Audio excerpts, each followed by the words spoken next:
Maxime, vous êtes à un match maintenant d'écrire l'histoire du club avec une potentielle demi-finale. Comment on se sent dans des moments comme ça? Ouais, moi je dis toujours qu'on l'écrit jour après jour l'histoire du club. On se sent pas plus, pas moins. Voilà. Pour moi, ça reste un match comme un autre, avec oui un peu de parfum de Coupe de France, avec, comme vous le dites, un objectif pour le club et pour les joueuses de marquer l'histoire, d'aller chercher une demi. Il faut prendre le match comme on prend depuis un certain temps, match après match, système après système, adversaire après adversaire, pour qu'on puisse gagner des points en championnat. Et là, la coupe, il n'y a pas de points à gagner, il y a juste une qualif à aller chercher. En tout cas, la qualif, c'est clairement l'objectif du club, j'imagine, surtout que vous êtes à domicile, vous rencontrez une équipe de Ligue 2. Donc, contrairement au match précédent où Montpellier, vous étiez plutôt outsider, là, vous êtes favori et tout autre résultat qu'une qualification serait quand même une déception pour vous, j'imagine. Non, pas spécialement. Après, je pense pas qu'on est les favoris parce que on n'a jamais su battre Fleury et Toulouse l'a fait. Donc ça veut dire aussi que Toulouse a de la qualité. Toulouse a une histoire avec le foot féminin depuis très longtemps, plus longtemps encore que Le Havre. C'est une équipe qui dort depuis quelques années sur les divisions inférieures, certes, mais qui reste compétitive et ils l'ont prouvé sur le tour d'avant face à Fleury. Elles étaient menées 3-1. Elles ont réussi à revenir à 3-3 face à une équipe de Fleury qu'on a affrontée la semaine dernière où on a vu que l'impact des remplaçantes, quand une joueuse internationale sort, une autre rentre. Voilà, donc c'était un gros effectif. Donc ça veut dire qu'elles sont capables, Toulouse, d'aller chercher n'importe quelle équipe de D1.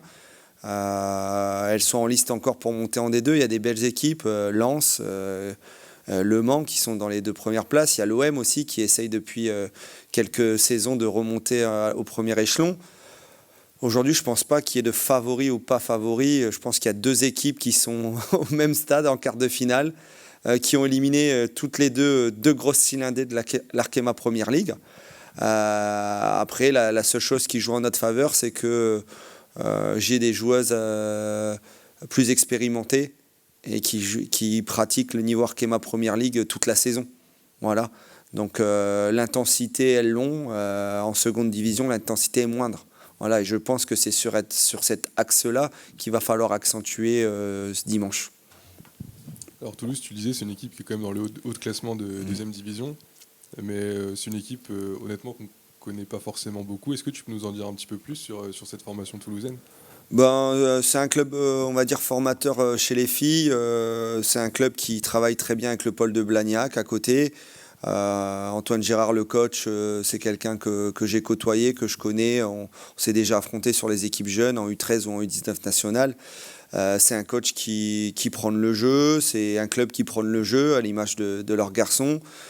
C'est une ville de rugby, mais aussi de football. Voilà.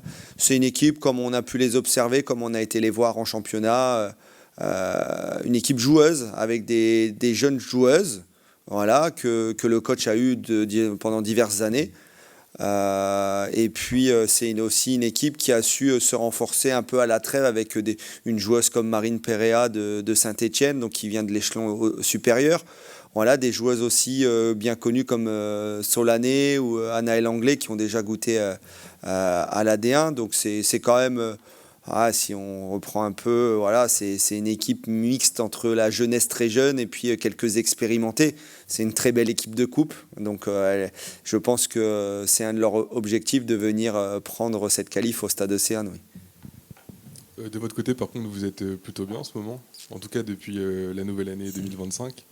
Le résultat du week-end dernier contre Fleury, d'ailleurs, le démontre.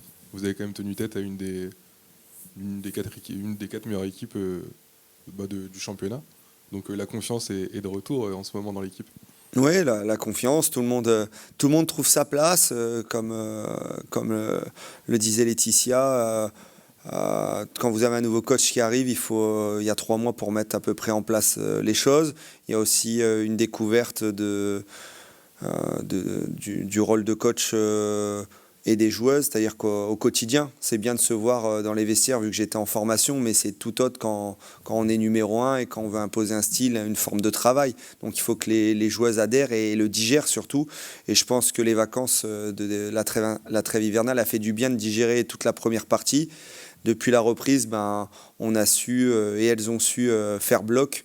Et je pense que c'est ça le mot référence. Et on voit des guerrières, on voit des filles qui lâchent pas, on voit des filles qui respectent le cadre, qui respectent les consignes et qui sont en adéquation avec ce qu'on leur propose à l'entraînement et ce qu'on analyse de notre adversaire. Et aujourd'hui, il nous manquait, je pense, on le disait avec le staff depuis un moment, une victoire déclencheuse. Et c'est la victoire à Gramont en championnat à Montpellier, 3-1. On prend ce but dans les dernières secondes, donc j'ai limite envie de dire 3-0. Mais mettre 3-0 à Montpellier, à Gramont, faut regarder chaque saison, on n'a pas beaucoup qui vont les mettre. Donc ça augmente la confiance, ça vient aussi valoriser tout le travail fait depuis 6 mois. Voilà, on n'est pas, et puis ça nous permet, je pense que plus on est haut dans le classement, plus on est libéré pour jouer. Une équipe comme Le Havre, aujourd'hui, elle ne va pas chercher les 4 premières places.